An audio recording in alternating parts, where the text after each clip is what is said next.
দক্ষিণ এশিয়া থেকে রাশিয়া প্রায় ২০ দেশের নানা রকম পণ্যের পসরা চ্যারিটি বাজারে।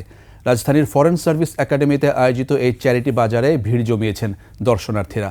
ফরেন অফিস স্পাউস অ্যাসোসিয়েশন ফোসা আয়োজিত চ্যারিটি বাজারের উদ্বোধন করেন আইন কমিশনের চেয়ারম্যান বিচারপতি জিনাত আরা।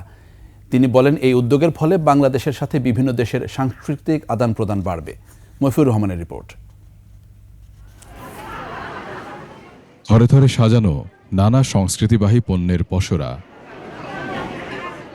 একদিক থেকে আরেক দিকে চোখ ফেরালেই ভিন্ন ঐতিহ্য, ভিন্ন কৃষ্টির দেখা মেলে। অংশগ্রহণকারী দেশের প্রতিনিধিরা বলছেন, এই আয়োজনের ফলে এক ছাদের নিচে বিভিন্ন দেশের পণ্য পাচ্ছেন ক্রেতারা। Many countries bring its own culture, dietary food, and many cultural things. So I'm really glad to be here. We have our local fabrics. This one is the normal polo borong, and this one is the hand-woven textile from the Philippines. ক্রেতা দর্শনার্থীরা জানান, বিভিন্ন দেশের সাংস্কৃতিক পণ্য সংগ্রহ করতে পেরে তারা আনন্দিত।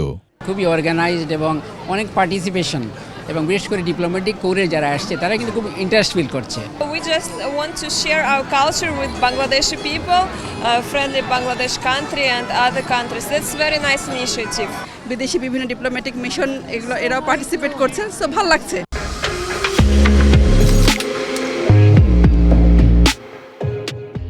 রাজধানীর ফরেন সার্ভিস একাডেমিতে বার্ষিক চ্যারিটি বাজারের আয়োজন করে ফরেন অফিস স্পাউস অ্যাসোসিয়েশন ফোসা।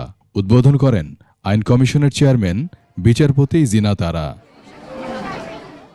পিছিয়ে পড়া জনগোষ্ঠীর সেবায় এমন উদ্যোগ প্রশংসার দাবি রাখে বলে মন্তব্য করেন তিনি। FOSA contributes to disaster relief funds and offers significant aid to vulnerable communities both in Bangladesh and abroad.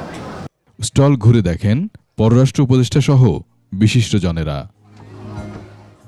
Mofiur Rahman, ২১ television, Dhaka.